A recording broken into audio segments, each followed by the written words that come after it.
نحمده ونصلي على رسوله الكريم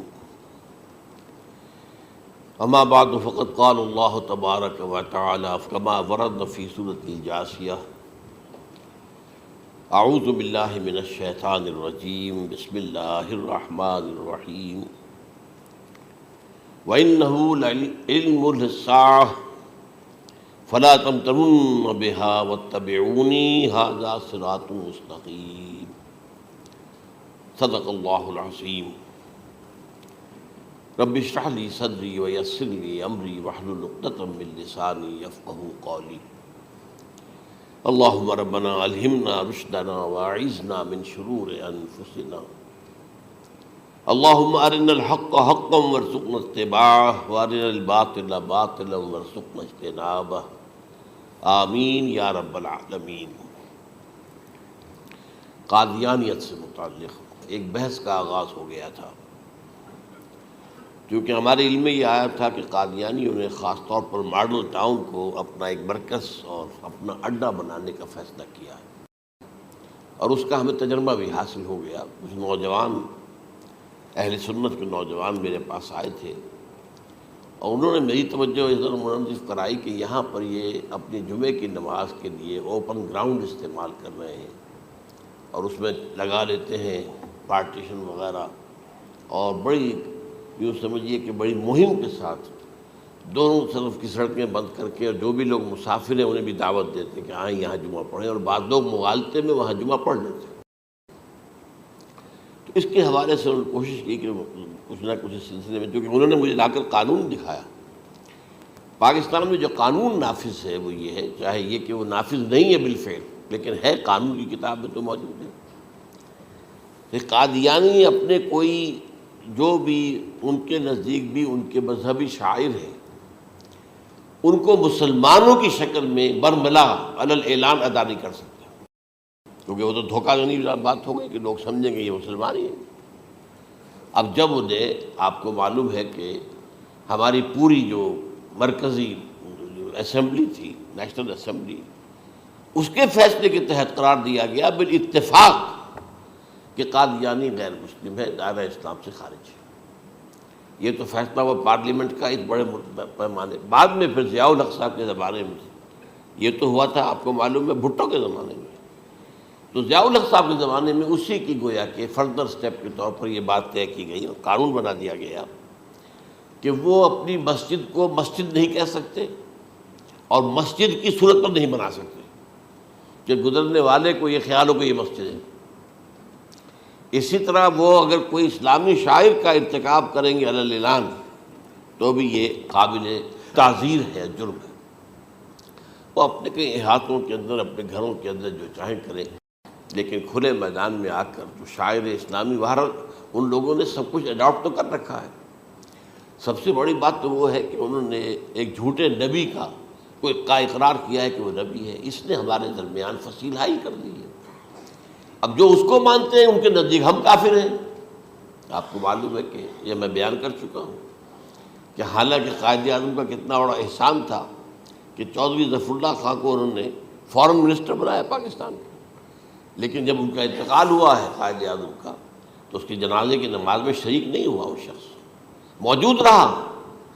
جو دوسرے ممالک کے سفراء آئے ہوئے تھے، ظاہر بات ہے وہ مسلمان تو نہیں تھے، کوئی عیسائی تھے یا کوئی اور تھے، ہندو تھے، بدھ تھے، جو بھی تھے۔ اب چونکہ قائد اعظم کا انتقال تھا ایک مملکت کے صدر کا، تو وہ لوگ سبھی موجود تھے، لیکن ظاہر ہے کہ وہ نماز میں شریک نہیں ہوئے، وہ مسلمان تو نہیں تھے۔ ان کے ساتھ کھڑا رہا یہ شخص۔ اس نے یہ بات، اور جب اس سے پوچھا گیا کہ تم شریک کیوں نہیں ہو تو اس نے کہا دیکھو بھائی، مجھے یا تو مسلمان سلطنت کا کافر وزیر سمجھ لو یا کافر سلطنت کا مسلمان وزیر سمجھ لو۔ میرے نزدیک یہ کافر سلطنت ہے، میں اس کا مسلمان وزیر ہوں کیونکہ میں قادیانی ہوں۔ اب تمہارے نزدیک یہ اسلامی مملکت ہے تو میں کافر ہوں، پھر میں اس کی نماز کیسے پڑھوں؟ تو بہرحال ان چیزوں کی وجہ سے جو دھوکہ دینے والا معاملہ ہو گیا، ورنہ کوئی اور لوگ ہوں یہاں پہ، ہمیں ان سے تعارض نہیں ہے۔ عیسائی بھی ہیں، اپنی تبلیغ کرتے ہیں، کوئی خلاف ان کے رد عمل نہیں ہوتا، الا یہ کہ کہیں یہ واقعہ پیش آ جائے یا کوئی یعنی خام خواہ کو شوشہ کوئی شرارتی لوگ اٹھا دیں کہ انہوں نے قرآن کی یہ جو ہے بے حرمتی کی ہے، تو یہ تو پھر تحقیق سے معلوم ہو سکتا ہے کہ واقعہ کی تھی کہ نہیں کی تھی۔ لیکن ایک وقت میں جو اس پر تو ان کا احتجاج ہوتا ہے، لیکن یہ کہ ان کے جو ہے چرچ ہے ان کی ساری اور تبلیغ ان کی ہو رہی ہے اور بڑھ بھی رہی ہے تعداد ان کی، لیکن اس کے خلاف کوئی رد عمل تو ہمارے یہاں نہیں۔ تو یہ ہے اصل میں وہ بات۔ تو اس پر جو گفتگو شروع ہوئی تھی میں آج اس کی تکمیل کرنے جا رہا ہوں۔ حضرت عیسیٰ علیہ السلام کی دوبارہ آمد کا تعلق ہے، اس کے ضمن میں قرآن مجید میں جو نص قطعی ہے، وہ نص قطعی یہ ہے اِنَّهُ لَعِلْمٌ لِلسَّاعَةِ فَلَا تَمْتَرُنَّ بِهَا۔ حضرت عیسیٰ کا ذکر ہوا ہے سورہ جاسیہ میں، اور وہاں فرمایا گیا ہے کہ یہ عیسیٰ کا دوبارہ آنا قیامت کی علامت ہوگا، یعنی کہ اب قیامت بالکل قریب آ گئی ہے۔ اِنَّهُ لَعِلْمٌ لِلسَّاعَةِ، علم حاصل ہوگا ان کی دوبارہ آمد پر کہ اب قیامت جو ہے وہ سر پر آ گئی ہے۔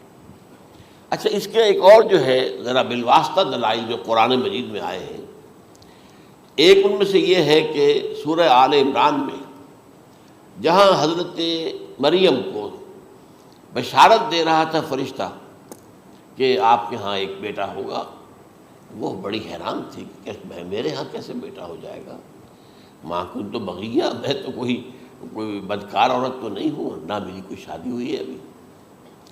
تو اس میں جو باتیں بیان کی تھی فرشتے نے، وہ جو بیٹا ہوگا اس کی کیا شان ہوگی، اس میں یہ الفاظ بھی آتے ہیں وَيُكَلِّمُ النَّاسَ فِي الْمَهْدِ وَكَهْلًا، وہ باتیں کرے گا، لوگوں سے گفتگو کرے گا جبکہ وہ پنگھوڑے میں ہوگا، بچہ ہوگا، گود میں ہوگا، اور کہل کے وقت، کہل کہتے ہیں جب آدمی عمر میں جو ہے 40-45 کا کسی بھی اوپر ہو جائے، آپ پہلے طفل کہتے ہیں، پھر جوان کہتے ہیں، عربی زبان میں شاب کا لفظ آتا ہے، بہت جوان، بڑی اچھی صحت میں ہے، اس کے بعد پھر ظاہر بات ہے ڈھلوان شروع ہوتی ہے، یہ کہل ہے۔ جب بڑھاپے کے آثار شروع ہوتے ہیں، بال سفید ہونے شروع ہوتے ہیں، تو یہ کہل ہے، قبول۔ اب سوال یہ ہے اس گھوڑے میں بات کر دیں، یہ تو معجزہ ہے، لہذا اس کا ذکر یہاں پر مناسب ہے۔ یہ بڑے ہو کر بات کرنے کی کیا ضرورت تھی کہنے کی، وہ تو سبھی کرتے ہیں انسان، یہ اسی لیے کہ معلوم ہو کہ کہولت بھی انہیں آئے گی یار، حالانکہ آپ کو معلوم ہے سب مانتے ہیں، عیسائی بھی مانتے ہیں، سب مانتے ہیں، 33 برس کی عمر میں انہیں اٹھا لیا گیا، اس دور میں تو کہولت آئی نہیں، اس لیے قرآن ذکر کر رہا ہے۔ اور یہ بات جو ہے دوسری مرتبہ آئی ہے، یہ سورہ المائدہ میں آیت نمبر 110 وَتُكَلِّمُ النَّاسَ فِي الْمَهْدِ وَكَهْلًا، صرف یہ ضمیر کا فرق ہے، وَيُكَلِّمُ النَّاسَ فِي الْمَهْدِ وَكَهْلًا، اور وَتُكَلِّمُ النَّاسَ فِي الْمَهْدِ وَكَهْلًا یہ ہے جب قیامت کے دن اللہ تعالیٰ حضرت عیسیٰ سے سوال کریں گے، اے عیسیٰ ابن مریم، کیا تم نے میری اجازت سے اور میری تائید سے یہ معجزے نہیں دکھائے، یہ معجزے نہیں دکھائے، میں نے تم پر یہ فضل نہیں کیا؟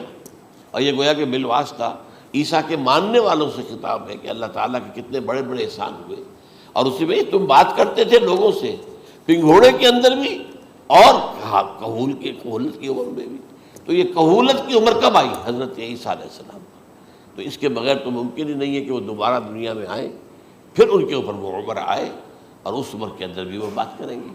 تو یہ میرے نزدیک قرآن مجید کے اندر دلائل ہیں اس چیز کے کہ حضرت عیسیٰ علیہ السلام کی دوبارہ جو ہے آمد ہوگی۔ اب اس ضمن میں چاہتا ہوں کہ آج خاص طور پر جو الساعہ کی اور جو علامتیں قرآن میں آئی ہیں، یہ ضمنی مضمون ہو جائے گا، لیکن بہرحال یہ بھی ایک معلوماتی مضمون ہے کہ ایک تو یہ قیامت کی بڑی نشانیوں میں سے حضرت عیسیٰ کا دوبارہ آنا، اور کیا کیا جو ہے باتیں بیان ہوئی ہیں وہ ذرا غور سے سن لیجیے۔ پہلی بات میں نے ہلکا سا حوالہ دیا تھا، ہم تو ایک لفظ قیامت بولتے ہیں، وہ قیامت جو ہے اتنا ہمارے نزدیک جامع لفظ ہے کہ جس میں وہ بھی جو زلزلۃ الساعہ آئے گا وہ بھی ہے، پھر جو نفخ روح، نفخ ساق ہوگا وہ بھی ہے، لیکن قرآن مجید سے معلوم ہوتا ہے کہ یہ الساعہ ہے، وہ گھڑی جس دن کے یہاں قیامت برپا ہوگی، زلزلہ آئے گا، شدید ترین حالات آئیں گے، فوری طور پر تمام انسان مر نہیں جائیں گے۔ جو ہے اس کا نقشہ جو کھینچا گیا ہے، یا ایھا الناس اتقوا ربکم ان زلزلۃ الساعۃ شیء عظیم یوم ترونها تذہل کل مرضعۃ عما ارضعت وتضع کل ذات حمل حملها وتری الناس سکارى وما هم بسکارى ولیکن عذاب اللہ شدید، اے لوگوں ڈرو، اللہ کا تقوی اختیار کرو، اس لیے کہ قیامت کا زلزلہ بہت سخت شے ہے، بہت بارش ہے۔ ان زلزلۃ الساعۃ شیء عظیم، جب پہاڑ چل رہے ہوں گے اور جو ہے انسان جو ہیں گے وہ جس طرح پروانے ہوتے ہیں، پتنگے ہوتے ہیں، ایسے اڑ رہے ہوں گے انسان، اور اس میں یہ بھی حال ہوگا کہ لوگ جو ہے ہر جو دودھ پلانے والی ہے وہ اپنے بچے کو بھول جائے گی۔ ظاہر بات ہے کہ اپنی پڑی ہوئی ہے مصیبت، حالانکہ سب سے زیادہ محبوب ترین شے دنیا میں اس سے اونچی محبت نہیں ہو سکتی جو ماں کو اپنے دودھ پیتے بچے سے ہوتی ہے، انہیں بھول جائے۔ تذہل کل مرضعۃ عما ارضعت، اور تمہیں ایسا محسوس ہوگا کہ لوگ کسی نشے کی کیفیت میں ہیں، یعنی وہ بدحواش ہیں، وہ بدحواس ہو گئے، لیکن یہ کہ وما ہم بسکارى، اور وہ مدہوش نہیں ہوں گے، ولکن عذاب اللہ شدید۔ تو یہ ہے زلزلۃ الساعہ، وہ ایک خاص وقت جو ہے، ایک خاص گھڑی جس میں کہ یہ ہونا ہے۔ اس کے علاوہ قرآن مجید میں القارعہ، القارعہ القارعہ وما ادراک ما القارعہ، یوم یکون الناس کالفراش المبثوث وتکون الجبال کالعہن المنفوش۔ اب یہ کیا ہے؟ یہ نقشہ ہے قیامت، یہ وہی ہے الساعہ، القارعہ الساعہ۔ اسی کے ساتھ قرآن میں آتا ہے الواقعہ، اذا وقعت الواقعۃ لیس لوقعتها کاذبہ، تو یہ خافضۃ رافضہ، یہ الفاظ سورہ واقعہ میں ہے۔ اسی طریقے سے اور جو ہے الحاقہ، ما الحاقہ وما ادراک ما الحاقہ، یہ تمام جو الفاظ قرآن مجید میں آئے ہیں یہ آئے ہیں الساعہ کے لیے، قیامت کے لیے نہیں۔ قیامت میں بعد میں بتاؤں گا آپ کو۔ چنانچہ 3 نفخے ہیں جو قرآن سے ثابت، نفخ فی الصور، اور اس نفخ فی الصور کا یہ عالم ہوگا یوم ینفخ فی الصور ففزع من فی السماوات ومن فی الارض الا من شاء اللہ، جس دن پھونکا جائے گا سور میں، اور اس وقت صورتحال یہ ہو جائے گی کہ جو بھی آسمانوں میں ہے، زمین میں ہے، سخت پریشانی اور سخت پشیمانی اور ایک طرح کے مرعوبیت اور خائف ہو کر رہ جائیں گے، الا ان کے کہ جن کو اللہ چاہے، اس کے کوئی ملائکہ مقربین ہوں گے۔ من فی السماوات فی الارض ہے، اس کے ساتھ ہی یہ کہہ دیا گیا ہے، لیکن یہ باقی پورے لوگوں کے اوپر، پوری مخلوقات کے اوپر ایک جو ہے گھبراہٹ کی کیفیت طاری ہو جائے گی۔ تو یہ ہے پہلا فضا۔ دوسرا فضا کیا ہے؟ فضا صعق، صعق کہتے ہیں آدمی کا بے ہوش ہو جانا۔ یہ دوسری مرتبہ جب سور پھونکا جائے گا، وَنُفِخَ فِي الصُّورِ فَصَعِقَ مَن فِي السَّمَاوَاتِ وَمَن فِي الْأَرْضِ إِلَّا مَا شَاءَ اللَّهُ، یہ ہے کہ اس کے بعد وہ سب کے اوپر موت طاری ہو جائے گی۔ یہ دوسرے سور پھونکے جانے کے بعد ہے۔ پھر ثُمَّ نُفِخَ فِيهِ أُخْرَى، پھر ایک مرتبہ اور پھونک ماری جائے گی، یہ تیسرا ہو رہا ہے۔ فَإِذَا هُمْ قِيَامٌ يَنظُرُونَ، تو اچانک سب کے سب کھڑے ہوں گے اللہ کی طرف دیکھتے ہوئے۔ اب یہ جو ہے یہ ہے یوم القیامہ، قام یقوم قیامتاً، کھڑا ہونا، کیونکہ اس دن یوم یقوم الناس لرب العالمین، جس دن کے تمام انسان جو ہے کھڑے ہو جائیں گے اپنے رب کے حضور میں، جس کا نقشہ کھینچا گیا ہے اذا دکت الارض دکا دکا وجاء ربک والملک صفا صفا۔ تو یہ سب کے سب انسان بھی جو ہے موجود ہوں گے، فرشتے صفے باندھے ہوئے ہوں گے، اور اللہ تعالیٰ جو ہے اپنے خاص عرش کے ساتھ، یحمل عرشہ ثمانیہ، 8 فرشتے اس عرش کو اٹھائے ہوئے ہوں گے، جبکہ یہ آسمان پھٹے گا اور اس روئے ارضی پر اللہ تعالیٰ کا نزول ہوگا۔ یہ جو ہے ہمارا یوم القیامہ یہاں ہے، یوم القیامہ ہی میں جو فیصلے ہونے یہاں ہونے، قصہ زمین برسر زمین، جو نیکیاں تم نے یہاں کمائی ہیں یا جو بدیاں تم نے یہاں جن کا ارتکاب کیا کا فیصلہ یہاں ہوگا۔ اس کے بعد واللہ عالم کچھ اور بھی چیزیں ہیں، لیکن یہ کہ وہ سب عام طور پر لوگوں کے علم میں نہیں ہے۔ میں نہیں چاہتا کہ خام خواہ کسی نئی بات سے کوئی جو ہے ذہنوں کے اندر کوئی ایک تشکیک پیدا ہو جائے، شبہات پیدا ہو جائے، لیکن یہ چیزیں جو میں نے آپ سرچ کی از قرآن ثابت ہے، اسی زمین پر اترنا ہے۔ وجاء ربک والملک صفا صفا، یہ سب کے سب آئیں گے، اور ملائکہ، اور اس کے علاوہ جو ہے دوسرے مقامات پر جس کا نقشہ کھینچا گیا ہے سورۃ الحاقہ کے اندر ہے، اللہ کا عرش جو ہے 8 فرشتے اٹھائے ہوئے نیچے اتریں گے۔ تو یہ تمام چیزیں قرآن مجید میں مذکور ہیں، اور یوم القیامہ یہی ہوگا، لیکن وہ ہے یوم القیامہ، ہم قیامت کہتے ہیں اس کو، جس کو قرآن کہتا ہے الساعہ، الزلزلہ، الحاقہ، القارعہ، الواقعہ، یہ ہے در حقیقت جو پہلا معاملہ ہے کہ اس کے اندر جو ہے فضا ہو جائے۔ اب دیکھیے جو علامات قیامت احادیث میں آئی ہیں وہ میں آج آپ کو سنا رہا ہوں۔ ان کو دو حصوں میں تقسیم کیا جاتا ہے، علامات صغریٰ، علامات کبریٰ۔ چھوٹی نشانیاں جو درجہ بدرجہ درجہ بدرجہ درجہ بدرجہ حاضر سامنے آئیں گے۔ ایک ہے بالکل قیامت سے متصل قبل بڑے جو خرق عادت واقعات ہوں گے وہ آئیں گے۔ اچھا، پہلی چیز کے سلسلے میں حضرت انس رضی اللہ تعالیٰ عنہ سے یہ مروی ہے اور یہ حدیث متفق علیہ ہے۔ پہلی علامت حضور نے بیان کی قیامت کی علامات میں سے، اب میں لفظ قیامت اسی معنی میں بول رہا ہوں جس میں کہ ہم عام طور پر بولتے ہیں۔ آپ نے فرمایا علم اٹھا لیا جائے گا،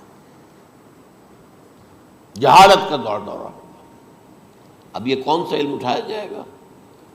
سائنس کا علم نہیں، دین کا علم۔ آج تو ساری قدر و قیمت جو ہے جس کے لیے دوڑتے ہیں لوگ، لاکھوں روپے کی فیسیں دے کر، MBA ہو رہے ہیں، یہ جو ہے اکاؤنٹنسی کا پاس کر رہے ہیں، یہ CA کر لیا ہے، یہ کوئی اور جو ہے فزکس میں، کہیں کیمسٹری میں ڈاکٹریٹ کر لی ہے، ڈاکٹر بن جائے تو کیا ہی کہہ رہے ہیں۔ اس لیے کہ بڑی چیز جو پاکستان سے ایکسپورٹ ہوتی ہے وہ ڈاکٹر ہیں۔ جو اتنے بڑے پیمانے پر جو کالج کھلے ہوئے، 3 لاکھ روپے ایک سال کی فیس، 5 لاکھ روپے ایک سال کی فیس، یہ کیوں لیتے ہیں اور کیوں لوگ دیتے ہیں؟ کہ موقع مل جاتا ہے MBBS کر کے۔ امریکہ کے اندر بھی ڈیمانڈ ہے، ان کے ہاں ڈاکٹر جو ہیں جتنے ہونے چاہیے نہیں ہے، لہذا اور بھی بہت سی جگہوں پر ڈیمانڈ ہے۔ تو جس چیز کی مارکیٹ میں ڈیمانڈ ہے وہ علم ہے۔ آج علم کمپیوٹر کا علم ہے یہ، حالانکہ ان میں سے کسی کے اوپر لفظ علم کا اطلاق میرے نزدیک غلط ہے، جہالت ہے۔ علم وہ ہے جو ذہن کو جلا دے، جو سوچ کو جلا دے، روشنی پیدا کرے، دماغی روشنی، وسعت دے، انسان کے فکر کو وسعت دے، اس کے ذہنی جو ہے جو افق ہے اس کو وسیع کرے۔ علم تو وہ ہے جو حقیقت کے کیا علم بھی اسے عطا فرمائے۔ قرآن ہے، حدیث ہے، باقی اور چیزیں جو اس سلسلے میں آ سکتی ہیں وہ ہے کہ جو قرآن اور حدیث کی سمجھنے میں مومن ہوں اور زیادہ جو ہے اس کے تک فہم کو آسان کر دیں۔ لیکن یہ کہ فرمایا علم اٹھا لیا جائے گا، جہالت کو فروغ ہوگا، ظاہر بات ہے ایک ہی بات ہوئی ہے۔ دوسرے نمبر پہ یہ کہ جہالت کو فروغ ہوگا۔ نمبر 3 زنا کثرت سے ہوگا۔ نمبر 4 شراب نوشی عام ہو جائے گی۔ نمبر 5 عورتوں کی تعداد بہت زیادہ ہو جائے گی، مردوں کی تعداد کم ہو جائے گی، یہاں تک کہ 50 عورتوں کا خیر خبر کرنے والا، کوئی نگرانی کرنے والا، وہ ایک مرد۔ اچھا، یہ تو ہے ایک حدیث جو میں نے آپ کو بیان کر دی، متفق علیہ، یہ بخاری اور مسلم دونوں میں ہے۔ دوسری حدیث بخاری کی ہے، اس کو حضرت ابو ہریرہ رضی اللہ تعالیٰ عنہ نے روایت فرمایا ہے، قیامت آئے گی جب امانت ضائع ہو جائے گی۔ آج ہمارے ہاں امانت کے ضائع ہونے کا جو نقشہ ہے شاید پوری دنیا میں کہیں اور نہیں۔ جس طرح کے غبن یہاں ہوتے ہیں، جس طرح کک بیکس جو ہے وہ لیے جاتے ہیں، اس غریب یعنی قوم غریب ہے لیکن یہاں وہ امیر بہت بڑے بڑے لوگ ہیں، وہ تو دنیا بھر کے ٹاپ کے امیروں کے اندر ان کا شمار ہو جائے گا۔ لیکن یہ کہ یہ سب امیر کیسے بنے؟ غبن بلین آف ڈالرز کا، اب تو اس سے کم کی تو بات ہی نہیں ہوتی۔ فلاں نے اتنے بلین جو ہے پیسے اپنا جو ہے قرضہ معاف کرا لیا۔ بھائی کس نے کیا، کون کرتا ہے معاف؟ یہ کسی کے باپ کی جاگیر ہے؟ یہ پیسہ بینک کے اندر حکومت کا ہے کہ حکومت کو اختیار ہو گیا وہ رائٹ آف کر دے ان کے جو ہے ان کی جائیدادیں کرو ضبط۔ لیکن ہوتا کیا ہے، بینک آفیسر بے ایمان ہے، وہ کہتا تھا 1 کروڑ کا قرضہ لے جاؤ، 10 لاکھ مجھے دے جاؤ، چاہے تم میرے پاس کوئی ڈاکومنٹ جو ہے ایسے نہیں دے سکتے، حالانکہ ہونا چاہیے کہ اتنا بڑا قرضہ لے رہے ہو تو ڈاکومنٹس یہاں پر ہمارے سامنے لاؤ کہ اگر تم نہ دے سکو تو ہم ان ڈاکومنٹس کے ذریعے سے تمہاری جائیداد، تمہاری کوئی جاگیر، تمہاری کوئی اور چیز اس کو قبضہ کریں۔ جب وہ وقت آتا دیکھتے تو یہ ڈاکومنٹس ہی فیک ہیں، اللہ خرچ کیا کرے گا کوئی؟ بینک کا باپ بھی واپس نہیں لے سکتا۔ اور یہ سب کس کی بے ایمانی ہے؟ وہ جو بیٹھا ہوا بینک مینیجر، سارا سودا اس کے مابین ہوتا ہے کہ 1 کروڑ ہے نا، 10 لاکھ مجھے دو، 90 تم لے جاؤ، باقی یہ کہ ٹھیک ہے میں تمہارے جو ڈاکومنٹس تم پیش کر رہے اس میں کوئی اعتراض نہیں کرتا، بس جاؤ۔ اور نمبر 2، حکومت نااہلوں کے سپرد ہو جائے گی۔ یہ ہے امام بخاری کی روایت کردہ روایت جو حضرت ابو ہریرہ سے۔ مسلم شریف میں ابو ہریرہ رضی اللہ تعالیٰ عنہ سے ایک اور روایت ہے، مال عام ہو جائے گا یہاں تک کہ زکوٰۃ قبول کرنے والا کوئی نہ ہوگا۔ یہ بات وہ ہے جو آج سعودی عرب اور UAE کے اندر آپ کثرت سے دیکھ سکتے ہیں۔ دولت جو ہے وہ ریل پیل، ابھی تھوڑا سا آیا ہے معاملہ خاص طور پر دبئی میں، کیونکہ وہاں بہت زیادہ کنسٹرکشن ہو رہی تھی، تو پوری دنیا میں آپ کو معلوم ہے کہ جو ریئل اسٹیٹ کہلاتا ہے اس کا حال بہت پتلا ہے، لیکن وہاں کے دولت ریل پیل ہے ہر جگہ پر۔ اور سب سے اہم متفق علیہ روایت، متفق علیہ کیا، وہ تو حضرت عمر سے بھی مروی ہے، ابن عمر سے بھی مروی ہے، ابن عباس سے بھی مروی ہے، ابو ہریرہ سے بھی مروی ہے، عبداللہ ابن مسعود سے بھی مروی ہے رضی اللہ تعالیٰ عنہ اجمعین۔ اور یہ وہ حدیث ہے جسے کہا جائے حدیث جبرائیل، جسے ام السنہ بھی کہا گیا۔ اس میں جو آخری سوال کیا حضرت جبرائیل نے حضور سے، چوتھا، پہلا یہ تھا کہ اسلام کیا ہے مجھے بتائیے، ایمان کیا ہے، اس کی حقیقت کیا ہے یہ مجھے بتائیے، تیسرا احسان کیا ہے یہ بتائیے، چوتھا یہ کہ قیامت کے بارے میں بتائیے کب ہوگی۔ حضور نے فرمایا کہ اس کے بارے میں جس سے سوال کیا جا رہا ہے وہ اس سے زیادہ نہیں جانتا جو کہ سوال کر رہا ہے۔ اب اس کے کئی مفہوم ہو سکتے ہیں کہ بہرحال یا تو حضرت، چونکہ بعد میں معلوم ہوا کہ حضور نے پہچانا نہیں کہ یہ جبرائیل ہے، بلکہ جب سوال جواب ہو کر وہ چلا گیا شخص تو اچانک حضور کے ساتھ ذرا ردو ہو ہی لیا، ذرا بلانا اس کو دوبارہ لانا۔ اب جو دیکھا کہ وجود ہی نہیں اس کا، آسمان نے اس کو چکھ لیا، زمین نے نگل لیا، کیا ہوا ہے؟ پھر آپ نے یہ جبرائیل تھے جو تمہیں تمہارا دین سکھانے آئے تھے جبکہ تم سوال نہیں کر رہے ہو۔ یہ بڑے بیسک کوسچن تھے، اس لیے کہ دنیا کے ہمارا نظام اسلام پر ہے، ایمان پر نہیں ہے، اس لیے کہ ایمان کو ویریفائی کر ہی نہیں سکتے۔ کیسے پتہ ہوگا اس میں ایمان ہے یا نہیں ہے؟ کوئی آلہ نہیں ہے، کوئی الیکٹروکارڈیوگرام ابھی تک ایسا نہیں ہے، کوئی جو ہے اور جو طریقے چل رہے ہیں وہ تو ان کے ذریعے سے یہ تو نہیں معلوم ہو سکتا ایمان ہے کہ نہیں۔ لہذا یہاں کا سارا نظام اسلام پر ہے، شہادت اللہ الہ الا اللہ وان محمد رسول اللہ، پھر ایک نظام بنا دیا، وہ اقام الصلاۃ و ایتاء الزکوٰۃ و صوم رمضان و حج البیت۔ اس میں بھی یہ ہے کہ اگر کوئی نماز کو نہیں مانتا تو کافر ہوگا، لیکن نماز پڑھتا نہیں ہے تو کافر نہیں ہے، فاسق ہے، فاجر ہے، گناہ گار ہے، کمزور مسلمان ہے۔ اس طرح زکوٰۃ کا منکر ہو جائے گا تو وہ کافر ہوگا، لیکن زکوٰۃ دے نہیں رہا ہے تو یہ گویا کہ گناہ گاری ہے، کمزوری ہے۔ تو اس حوالے سے نوٹ کر دیجئے کہ یہاں کا دنیا کا سارا اسلامی نظام اور سارا کانسٹیٹیوشنل اور لیگل سسٹم جو ہے اسلام کا، وہ اقرار باللسان پر ہے، ایمان ہے وہ کہ جس کی بنیاد پر وہاں فیصلے ہوں گے۔ یہاں کوئی شخص مسلمانوں کا بڑا لیڈر ہے، بڑا علامہ ہے، بڑی اس کی قدر و منزلت ہے، اس کے ہاتھ چومے جا رہے ہیں، پاؤں چومے جا رہے ہیں، ہو سکتا ہے وہاں کہا جائے دفع ہو جاؤ، تمہارے دل میں ایمان نہیں تھا، تم نے یہ سب کچھ کیا تھا اس لیے کہ کہا جائے کہ بڑے عالم ہو، اور یہ کہا جا چکا، فقط قیل، اب یہاں کچھ نہیں ہے تمہارے پاس۔ پھر فرشتوں کو حکم ہوگا کہ اس کو گھسیٹتے ہوئے جہنم میں ڈال دیں۔ 3 باتیں بیان کی آپ نے، یہی حشر اس کا ہوگا مالدار کا، اللہ پوچھے گا میں نے تمہیں بہت مال دیا، تم نے کیا کیا؟ وہ کچھ گنوانا شروع کرے گا، اللہ فرمائے گا جھوٹ بول رہا ہے، قذبت، تم نے یہ خیرات و صدقات اس لیے کیے تھے کہ تمہاری سخاوت کے ڈنکے بج جائے، تعریفیں کی جائے، وہ کی جا چکی ہے، دنیا میں ڈنکا بج گیا، یہاں کچھ نہیں تھا، وہ نیت دل میں کچھ اور تھی تمہارے۔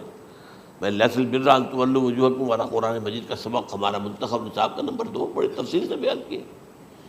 یہی معاملہ ہوگا اس عالم کا، اللہ فرمائے گا میں نے تمہیں علم دیا، تم نہیں، وہ کہے گا میں نے علم پھیلایا لوگوں میں ہدایت کی، جھوٹ بول رہے ہیں، تم نے تو صرف اس لیے کیا تھا، تمہاری نیت یہ تھی کہ بڑا عالم شخص ہے، بڑا فاضل شخص ہے، تو یہ سب کہا جا چکا۔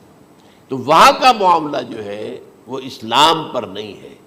یا آپ دکھائیں گے دیکھیے یہ میرا آئیڈینٹی کارڈ، اس پہ اسلام میرا مذہب لکھا ہوا ہے، یا یہ میرا پاسپورٹ ہے، آئیڈینٹیفیکیشن کے لیے دنیا میں عام طور پر یہ چیزیں ہوتی ہیں، کوئی تعلق نہیں۔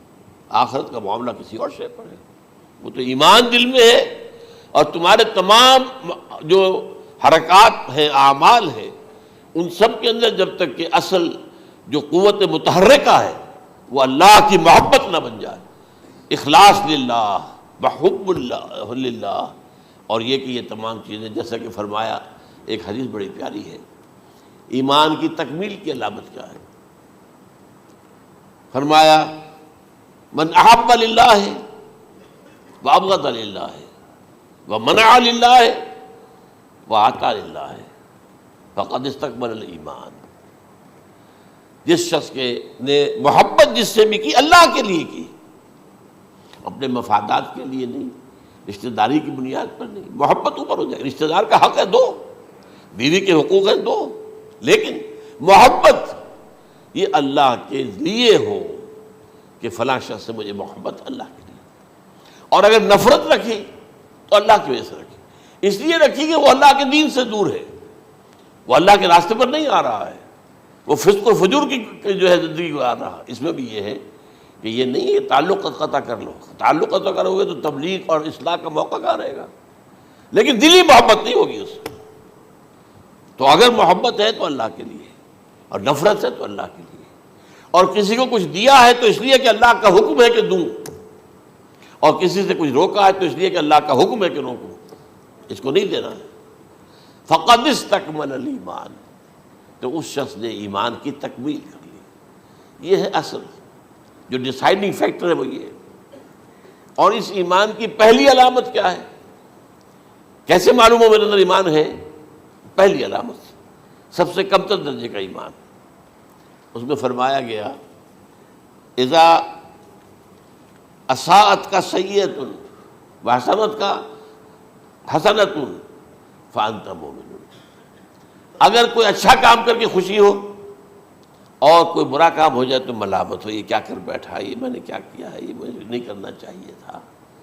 یہ اگر احساس ہے نیکی اور بدی کا تو تمہارے اندر ایمان ہے.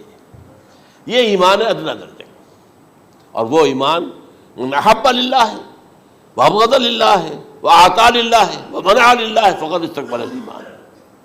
اچھا، یہ جو متفق علیہ حدیث ہے جو حضرت جبرائیل کی ہے، اس میں پھر انہوں نے کہا کہ اچھا اگر آپ مجھے یہ کب ہوگی قیامت نہیں بتا سکتے تو اس کی کچھ علامتیں بتائیے. یہ بڑی عظیم تھا، کیونکہ یہ تو تمام احادیث کے اندر میں نے عرض کیا نا کہ سب سے زیادہ صحابہ سے منقول ہے. اور آپ نے فرمایا کہ جب لونڈی اپنی مالکہ کو جنے گی اور تم دیکھو گے کہ ننگے بدن ننگے پیر بھوکے ننگے بھیڑوں اور بکریوں کو چرانے والے اونچی سے اونچی عمارتیں بنانے میں ایک دوسرے کا مقابلہ کریں گے. اذا تلد الامۃ ربتها، کیا بانی ہے؟ یہ خاص الفاظ کیوں کہے گئے؟ اولاد والدین کے سامنے دب کر رہتی تھی، کبھی سینہ تان کر بات نہیں کرتے تھے. ٹھیک ہے، کوئی بات آپ مان نہیں سکتے، ابا جان یہ بات تو میں نہیں کر سکتا. یا فرض کیجئے کہ وہ آپ کو کسی نیکی سے روک رہے ہیں، کہ دینی کام سے روک رہے ہیں، ابا جان یہ تو میں نہیں کروں گا، یہ تو دین کا فرض ہے. یہ کہیں آپ، اور ڈٹ کر کہیں اور جمیں اس پر، لیکن یہ کہ کوئی سرکشی کا انداز نہ ہو. ایسا نہ ہو کہ اپنے جناب سینے کو تان کر کے کھڑے ہو جائے، میں نہیں کروں گا، یہ نہیں، یہ غلط ہو جائے. اچھا، اولاد میں بیٹی جو ہوتی تھی وہ زیادہ سبارڈینیٹ، سبمسیو، بات ماننے والی، کہیں بھی سر اونچا نہ کرنے والی. اور آخری دور میں کیا ہوگا؟ بیٹیوں سے مائیں ڈریں گی، انہیں ٹوک نہیں سکتی کسی بات پر، پتہ نہیں کیا بک دے گی، کیا بکواس کر دے. یہ تو ہمارے ہاں ہو گیا ہے. باہر کیا ہے وہ تو آپ یہ بھی نہیں پوچھ سکتے. آپ کی 13 برس کی لڑکی آئی ہے رات کو 1 بجے، نہیں پوچھ سکتے کہاں رہی ہو، یہ رات کہاں گزاری، پوچھ ہی نہیں سکتے. یہ پوچھنا بھی جرم ہے. اپنے چھوٹے بچے کو آپ نے ایک تھپڑ مار دیا، تہذیب ہے، سکھانا ہے، غلط کام کیا ہے، اس کی سرزنش ہو رہی ہے، فوراً وہ اگر ایک فون کر دے گا پولیس آئے گی، بچے کو لے جائے گی، اسے لا کر کہیں اور جو ہے ڈپازٹ کرے گی، اور آپ پر مقدمہ چلے گا، آپ کو اس کی سزا بھگتنی ہوگی. ظاہر بات ہے کہ پھر وہاں سرکشی کا کیا عالم ہوگا. پھر اولاد کہاں سر جھکائے گی، کس درجے میں جھکائے گی؟ اس کی تربیت عثمانی میں ہوئی نہیں. تو ان تلد الامۃ ربتها، گویا کہ بیٹی کے نزدیک ماں جو ہے وہ ایسی ہو جائے گی جیسے لونڈی گویا کہ لونڈی نے ایک اپنی مالکہ کو جنم دیا ہے، بیٹی مالکہ بن جائے گی اور ماں جو ہے لونڈی بن جائے گی، اور دولت کی ریل پیل کا ابھرتا چکا یہ جو بھوکے ننگے اور مفلس، کیا حال تھا 100 برس پہلے، انہیں کھانے کو کچھ نہیں ملتا تھا۔ یہ مشرقی ساحل پر تھے، یہ سوائے یہ کہ مچھلیاں پکڑ لی اللہ خیر اللہ وہ کھا لی، یا کہیں ان کو بیچ دیا، کوئی بنڈی لگ گئی، بنڈی لگ جاتی تھی وہاں، اور کیا تھا۔ اور مغربی ساحل پہ کیا ہوتا تھا، ساری ان کی معیشت حج کے گرد گھومتی تھی، حاجی آئے ہیں خریداریاں کر رہے ہیں، اور آپ کو معلوم ہے پوری دنیا سے مال پہلے بھی پہنچتا تھا وہاں، آپ کو جو ہے ہر ملک کے ہر کونے کا پھل وہاں مل جائے گا آج بھی۔ اور وہاں پر یہ ہے کہ سب سے بڑی بدوؤں کے لیے سب سے بڑی بات کیا تھی، قربانی کا گوشت، اسے وہ سکھاتے تھے، سخت چمڑے کر کے کھاتے تھے، یہ ان کا حل تھا۔ آج جا کر دیکھیے نئے شہر بن رہے ہیں، امریکنز کو کانٹریکٹ دیے جا رہے ہیں، بالکل ماڈرن شہر بنا دو، ایک ایبسلیوٹلی ماڈرن شہر جو ہے وہ جو مشرقی ساحل کے اوپر جو پہلے سے آرام کو سٹی ہے، امریکن سٹی ہو، اس کے اندر کوئی سعودی بھی داخل نہیں ہو سکتا سوائے جس کے پاس اس سٹی کی طرف سے لائسنس نہ ہو، اور اس کی چار دیواری کے اندر، چار دیواری کیا فصیل کے اندر کہی ہے، جو چاہو کرو، کوئی تم پر پابندی نہیں، ننگے نہاؤ، تالاب ہے نہا رہے، ننگی عورتیں ننگی مردیں نہا رہے، کوئی پوچھنے والا نہیں۔ اب اسی قسم کا ایک سٹی آباد ہونا جا رہا ہے مغربی ساحل پر، جدہ اور ینبوع کے درمیان، اور اس میں اصل میں جتنی بھی دولت ہے جو پیٹرول کی ہے وہ وہیں پر رکھ لی جاتی ہے امریکہ کے اندر، تاکہ امریکہ جو ہے ایسے ایسے پروجیکٹ بنا کر جب تمہیں دے گا تو اس میں سے پیسے لے گا، وہ نہیں ملتی ان کو واپس۔ بہرحال یہ تو میں نے ایک جگہ آپ سے ذکر بھی کیا تھا، دی کنفیشنز آف این اکنامک ہٹ مین، وہ کنفیشنز کی بات جو ہے اگر آپ میں سے کسی کو دلچسپی ہو تو اسے پڑھیں کہ کس طریقے سے 1973 کے آئل امبارگو کے بعد جو شاہ فیصل شہید کے زمانے میں ہوا تھا، پھر جس طریقے سے امریکہ نے ان تمام ممالک کو جکڑ لیا ہے، اس کا پورا جو پروسیس کیا تھا وہ سامنے آتا ہے۔ بہرحال اس کے بعد آتا ہے علامات کبریٰ کا ذکر، بڑی علامتیں جو کہ بالکل خرق عادت کے انداز میں ہوگی، جن کا معاملہ جو ہے وہ آپ کے ناپ تول میں نہیں آ سکتا، آپ کی کیمسٹری فزکس اس کا جو ہے وہ نہیں کر سکتی، ادراک ہوگا یہ قیامت کی۔ ان میں نمبر 1 کیا ہے، ایک بہت بڑا دھواں آئے گا، پوری دنیا کو لپیٹے گا۔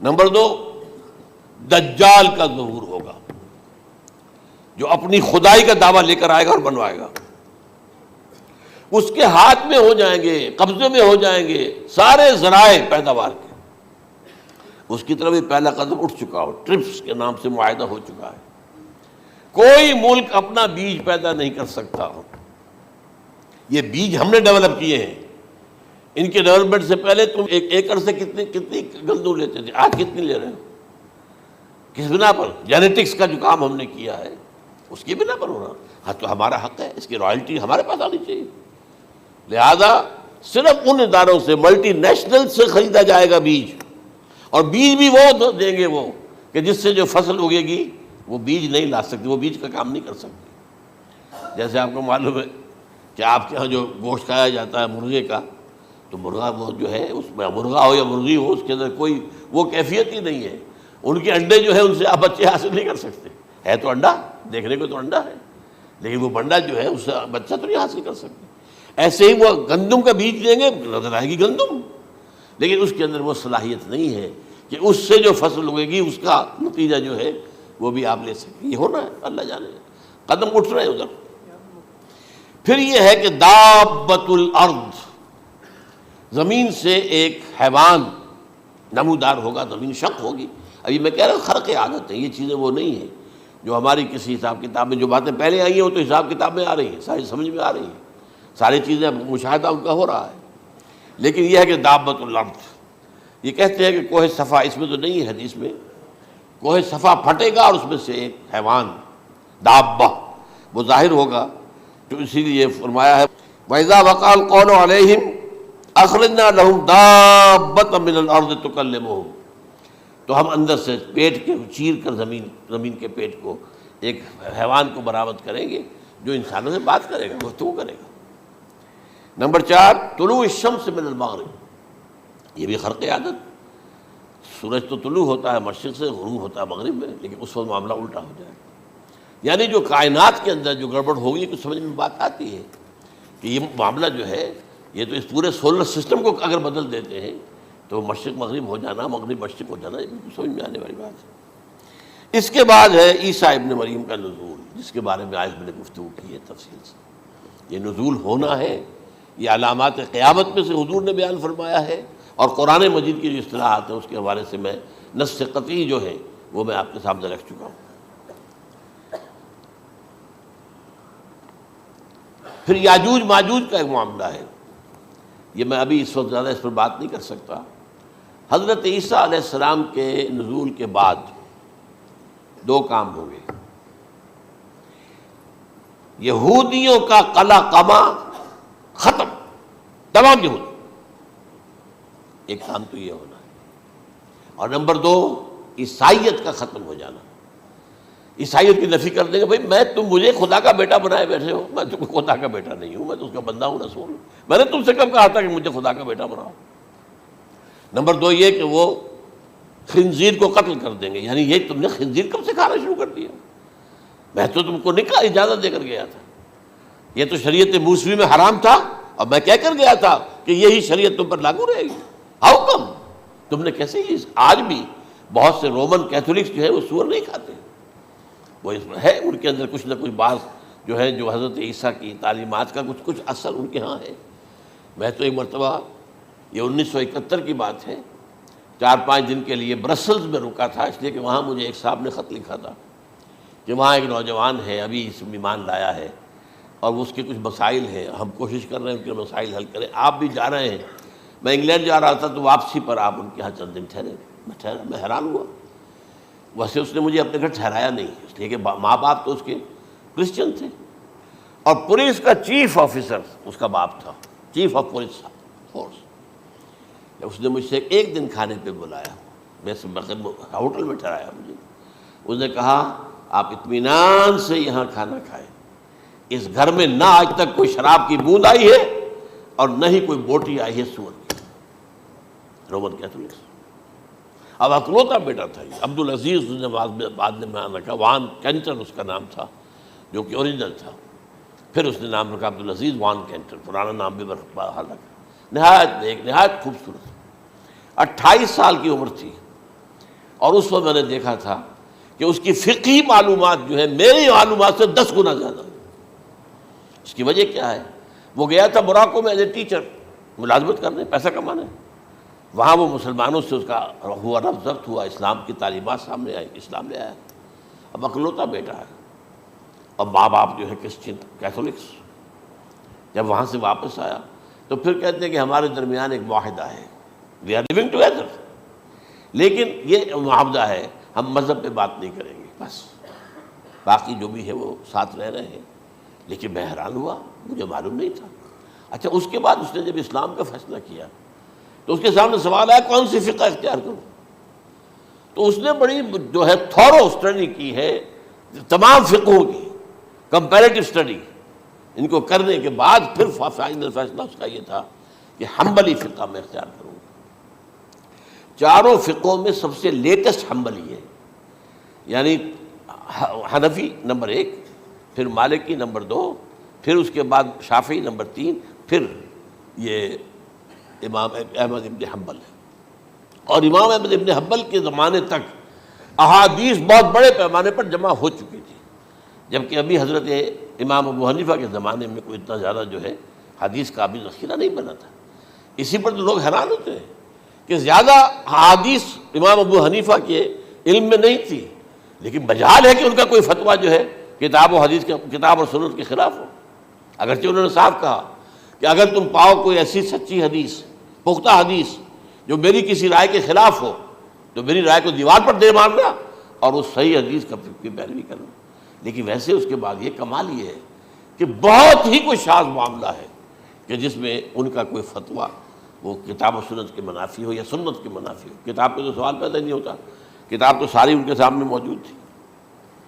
اس کے بعد یہ ہے کہ یاجوج ماجوج، جس میں بتا رہا تھا آپ کو کہ جب عیسائیت بھی ختم ہو گئی، یہود ویسے ختم ہو گئے، استیصال ہو گیا، جڑ کٹ گئی، اب عیسائیت گویا کہ اسلام میں ضم ہو گئی، عیسائیت مذہب ختم، یہودی خود ختم، اب یہ طاقت کتنی ہو جائے گی؟ تقریباً 2/3 دنیا آ گئی، تمام اب عیسائی 2 ارب کے قریب ہیں، 1 ارب 90 کروڑ ہوں گے، یا مسلمان بھی 1 کروڑ 50-60 لاکھ ہیں، دونوں کو جوڑ لیجیے کتنے ہو گئے؟ 6 ارب کل آبادی ہے۔ لیکن اس کے بعد آتا ہے یاجوج ماجوج کا خروج۔ یہ یاجوج ماجوج میرے نزدیک چائنا اور رشیا ہے، ان کی مجموعی طاقت اتنی ہوگی، اور یہ اس طرح آئیں گے ہر اونچائی پر سے اترتے ہوئے، پھسلتے ہوئے، جیسے 1962 میں جب وار ہوئی تھی بٹوین چائنا اینڈ انڈیا 1962 میں، تو وہ اس وقت کا نقشہ مجھے آج بھی اخبارات میں پڑھتا تھا تو یاد، waves after waves of Chinese soldiers were coming down the slopes of Himalayas۔ یہ تو وہ ہے نا جن کی تعداد کا کوئی حساب نہیں ہے، اور رشیا اور یہ مل کر جو ہے، میرا اندازہ یہ ہے کہ جب پہلے ملحمۃ العظمیٰ ہوگی وہ عیسائیوں اور مسلمانوں کے درمیان، اس وقت یہ دونوں پاورز نیوٹرل رہیں گی، لیکن غالباً یہ بات طے کر لیں گی کہ ویپنز آف ورلڈ جو ہے ماس ڈسٹرکشن، یہ استعمال مت کرنا، اگر یہ ویپنز آف ماس ڈسٹرکشن استعمال کرو گے تو ہم میدان میں آ جائیں گے۔ اس میں وہ جنگ جب ہو چکے گی، پھر حضرت عیسیٰ کو فتح حاصل ہو جائے گی، اور پھر یہ کہ یہودیت ختم ہو جائے گی، عیسائیت بطور مذہب ختم ہو کر اسلام میں ضم ہو جائے گا، پھر وہ 40 برس کا عہد حکومت ہے حضرت عیسیٰ علیہ السلام۔ لیکن جب یہ فتح ہو جائے گی ان پر، اب یاجوج ماجوج آئیں گے، اور اتنی تعداد میں آئیں گے کہ بحیرہ طبریہ جو ہے اس کا سارا پانی پی جائیں گے۔ یہ تو اگر آپ کو کبھی اندازہ ہو، یا کوئی آپ جانیں ان لوگوں کو جو ان چینیوں سے واقف ہیں، وہ کہتے ہیں زمین پر ہلتی ہوئی کوئی چیزوں سے وہ چھوڑ کے کھا جائیں گے، جہاں وہ جاتے ہیں ایز اے لیبرر، وہاں کے جو سارے کتے ہیں ختم، ساری بلیاں ختم، ہر شے، وہ جو سانپ کھاتے ہیں، ہر چیز کھاتے ہیں، اور یہ تمام ایسٹرن کنٹریز کے اندر ہوتا ہے، بڑی ڈیلیشس ڈشز ہیں یہ سانپ وغیرہ وغیرہ، اور یہ جس طرح کھا جائے، پانی پئے، ایک قطرہ نہیں رہے گا اس پر۔ تو پھر جو ہے اللہ تعالیٰ اس وقت جو ہے اس میں ایک ایسی بیماری پیدا کرے گا، یہ سب مر جائے گا، یہ معجزے سے ہوگا، یعنی ان کے اوپر فتح جو ہے وہ عام لڑائی کے ذریعے سے نہیں ہوگی، بلکہ اس کے اوپر فتح جو ہوگی وہ اللہ تعالیٰ سے بوجھ، ایک بیماری پیدا ہوگی، سب مر جائے گا، اور اس کے بعد اللہ تعالیٰ ایسے پرندے بھیجے گا بڑی لمبی لمبی گردنوں والے، وہ ان سب کو کھا جائیں گے، جیسے ہمارے ہاں گدھ ہوتے ہیں، وہ ان کو صاف کر دیں گے۔ ورنہ تو یہ ہے کہ پوری دنیا کے اندر جو بدبو اور جو پیدا ہوتا معاملہ اس سے، تو اس نوع انسانی کی بقا ممکن نہیں تھی۔ ان کے خاتمے کے بعد پھر یہ ہوگا کہ حکومت اسلامی جو ہے پوری دنیا میں حضرت مسیح علیہ السلام کی ہوگی، 45 برس وہ رہیں گے، اسی میں وہ کہلن بھی آ جائے گا، وہ فی المہد و کہلن جو میں نے شروع میں بیان کیا تھا، اسی میں پھر یہ ہے کہ وہ شادی بھی کریں گے، ان کی اولاد بھی ہوگی، اور پھر ان کا انتقال ہوگا تو حضرت حضور صلی اللہ علیہ وسلم کے حجرے میں، وہیں پر جہاں حضور اور ابو بکر اور عمر رضی اللہ تعالیٰ عنہم دفن ہیں، وہیں پہ ان کو دفن کیا جائے گا، اور قیامت کے دن حضور فرماتے ہیں کہ میں اور یہ تینوں ساتھ نکلیں گے۔ تو یہ ہے حالات و واقعات۔ بہرحال اس میں یہ ہے کہ یہ نوٹ کر لیجئے کہ جہاں تک ہمارے ہاں آج کل کا معاملہ ہے، میرے نزدیک میں یہ کہنے پر مجبور ہوں، جو رفع و نزول مسیح کو نہیں مانتا وہ کم سے کم منکر حدیث ضرور ہے، میں اس سے کم کا فتویٰ نہیں دے سکتا۔ اب یہ ہے کہ جو لوگ مہدی کو نہیں مانتے ان کا معاملہ میں مختلف سمجھتا ہوں، چند منٹ لے رہا ہوں آپ کے، اور اس لیے کہ ان کی حدیثیں صحیحین میں نہیں ہیں، بخاری مسلم میں نہیں، اور یہ کہ بہرحال ان کا معاملہ جو ہے وہ ایسا نہیں ہے حضرت عیسیٰ کا۔ حضرت عیسیٰ کے آنے کا جو کچھ ہوگا وہ تو میں نے آپ کے سامنے بیان کر دیا، لیکن یہ ہے کہ حضرت مہدی ہمارے نزدیک اس میں خرق عادت کوئی ہے ہی نہیں، جیسے ہر صدی کے مجدد ہوتے ہیں، آخری صدی کے مجدد وہ ہوں گے، اور میرے نزدیک یہی آخری صدی ہے، اور اسی میں حضرت مہدی کا ظہور ہو جانا۔ سعودی عرب میں کوئی خانہ جنگی ہوگی کسی بادشاہ کے انتقال پر، اور پھر اس وقت یہ ظاہر ہوں گے، اس وقت ملک کے حالات کو سنبھالنے کے لیے لوگ ان کو زبردستی نکالیں گے، چھپے ہوئے ہوں گے ایک گھر میں، یہ حضرت ام سلمہ رضی اللہ تعالی عنہ کی روایت ہے کہ ایک بادشاہ کے انتقال پر یہ خانہ جنگی ہو جائے گی اور ایک شخص مدینے سے بھاگ کر مکے میں چھپ جائے گا. یہ تو ہے ان کے الفاظ، میں توجیہ کر رہا ہوں. یہ لوگ ان کی طرف دیکھ رہے ہوں گے کہ یہ جو وقت آیا ہے فتنے کا ہماری قوم پر، ہمارے ملک پر، تو ان کی شخصیت ایسی ہے کہ یہ بیچ میں آئیں، صلح صفائی کرائیں، اور وہ جو ہے اس ذمہ داری سے بچ کر بھاگیں گے اور جا کر مکے میں چھپ جائیں گے. پھر لوگ انہیں تلاش کر کے نکالیں گے اور زبردستی ان کے ہاتھ پر بیعت کریں گے، ورنہ وہ اتنے بڑے منصب کو. اور پھر یہ بھی ہے، ایک حدیث میں آتا ہے یصلحُ فی لیلۃ واحدہ، ایک رات میں ان کی مکمل اصلاح کر دیں گے. یعنی اگر کوئی تھوڑا بہت نقص اور عیب ہوا بھی، کوئی کمی کوتاہی ہوئی بھی، تو اللہ تعالیٰ ایک رات میں اصلاح کروا دے. لیکن ہمارے نزدیک اس قدر کوئی خرق عادت ہے ہی نہیں. البتہ جو کہتے ہیں اہل تشیع، وہ خرق عادت ہے کہ ان کے 12ویں امام جو ہے وہ بچپن ہی کے اندر اس خوف سے کہ جو بنو عباس بادشاہ ہیں وہ ان کو قتل کر دیں گے، تو وہ ایک غار میں چھپا دیے گئے. اب وہ 1200 برس سے اس غار کے اندر چھپے ہوئے، اور اس کے بعد وہ ظاہر ہوگی، وہ امام مہدی ہوں گے. اس میں خرق عادت ہے. لیکن میں یہ کہتا ہوں کہ محض خرق عادت کی بنیاد پر ہم اس کی نفی نہیں کریں گے. کیوں؟ کیا ہم یہ نہیں مانتے کہ اصحاب کہف 300 برس تک سوئے رہے؟ یہ کیا عام بات ہے؟ حضرت عزیر علیہ السلام، اللہ نے انہیں موت دی، موت، اور 100 برس کے بعد زندہ کر کے اٹھا لیا. تو خرق عادت حضرت عیسیٰ کو ہم اتنا بڑا خرق عادت مانتے ہیں کہ اٹھا کر آسمان پر، تیسرے آسمان کے اوپر ہیں، موجود ہیں، اب بھی ہیں. شب معراج میں تیسرے آسمان پر حضور کی ملاقات ان سے ہوئی. تو یہ خرق عادت کی بنیاد پر نفی نہیں ہم کرتے. ہو سکتا ہے، لیکن یہ کہ اس کے لیے ہمارے پاس کوئی دلیل نہیں، کوئی احادیث نہیں، کچھ نہیں، اس لیے ہم اس کو نہیں مانتے. البتہ خود وجود جو ہے حضرت مہدی کا، وہ کوئی عجیب بات نہیں ہے. وہ تو جیسے پہلے بھی آئے ہیں ہمارے مجددین، ایسے مجدد ہوں گے اور دین کو تازہ کر دیں گے. ایک صحیح اسلامی ریاست جو ہے وہ عرب میں قائم ہو جائے گی دوبارہ. حضور نے فرمایا وہ عدل اور انصاف سے عرب کو اسی طرح بھر دے گا جیسے کہ وہ اس سے پہلے ظلم اور جور اور زیادتیوں کے سے بھری ہوئی ہوگی. تو یہ کام ہوگا، یہ تو مجدد کا کام ہوتا ہی ہے اس حوالے سے. لیکن بہرحال میں نے پھر بھی کہا کہ اگر احادیث کی کمزوری کی وجہ سے کہ صحیح عین میں نہیں ہے، اگر کوئی شخص انکار کرے تو مجھے کوئی اعتراض نہیں ہے، ٹھیک ہے. لیکن جو حضرت عیسیٰ کے نفع سماوی اور حضرت عیسیٰ کے نزول کا انکار کرتا ہے، وہ کم سے کم، میں انہیں اور آگے کوئی فتویٰ نہیں دیتا کہ وہ کافر ہو گئے یا یہ ہو گئے یا وہ ہو گئے، لیکن منکر حدیث کے لائن میں تو وہ لازماً کھڑے ہو گئے، کیونکہ اتنی واضح اور پکی حدیثیں ہیں حضرت مسیح کے نزول کی، اور علامات قیامت میں جس طرح ان کا ذکر آتا ہے کہ اس سے انکار جو ہے وہ جب تک آپ پوری حدیث کے ذخیرے کا انکار نہ کریں اس وقت تک ممکن نہیں ہے. اقول قولی ھذا واستغفر اللہ لی ولکم ولسائر المسلمین والمسلمات.